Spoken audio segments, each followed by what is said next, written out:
Kasus meninggalnya satu keluarga di perumahan Citra Garden Kalideres masih menyita perhatian masyarakat karena masih menjadi misteri.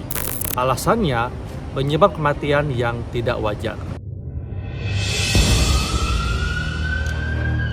Sebelumnya, bagi yang belum tahu, pada hari Kamis tanggal 10 November lalu, ditemukan 4 jasad yang merupakan satu keluarga, terdiri dari suami Rudianto Gunawan, 71 tahun, istri Margareta Gunawan, 68 tahun, anak Dian Febiana, 42 tahun, dan saudara ipar korban Budianto Gunawan, 69 tahun.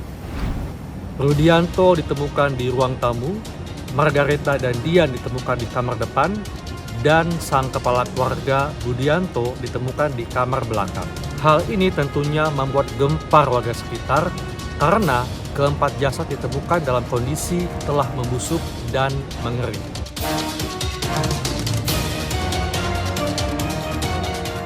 Sejak awal kasus, polisi menyebut bahwa kematian keempat anggota keluarga tersebut disebabkan karena tidak makan dan minum dalam waktu yang lama. Dan berdasarkan hasil otopsi sementara yang dikeluarkan oleh Rumah Sakit Polri Kramat Jati, tidak ditemukan adanya sisa-sisa makanan di lambung keempat jasad tersebut dan tidak ada pula indikasi keracunan. Tapi dugaan kelaparan diragukan oleh warga sekitar karena menurut warga sekitar, keempat anggota keluarga tersebut merupakan warga mampu.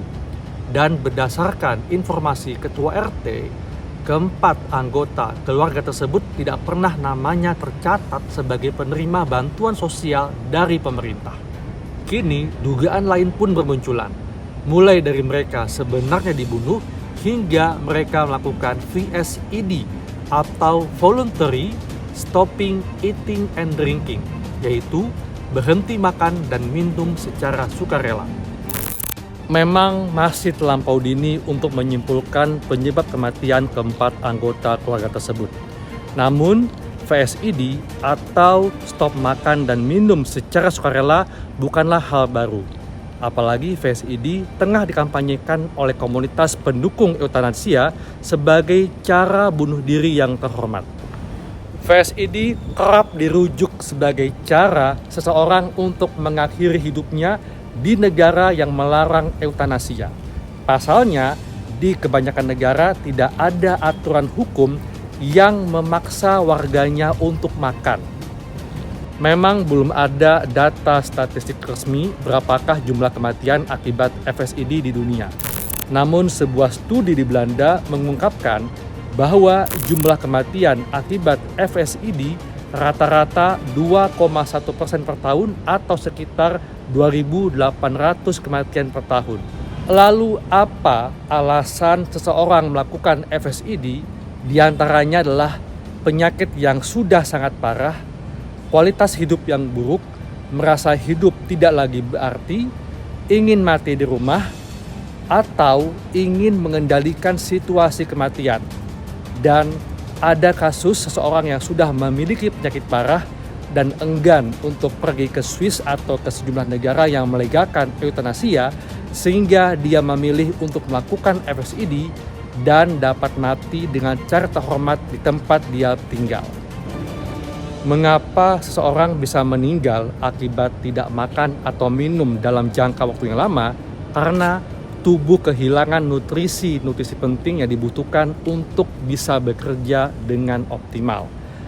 Lalu, dehidrasi akan menyebabkan terjadinya gangguan elektrolit yang menyebabkan gangguan fungsi organ tubuh dan akan membuat seseorang mengalami kejang-kejang hingga tidak sadarkan diri.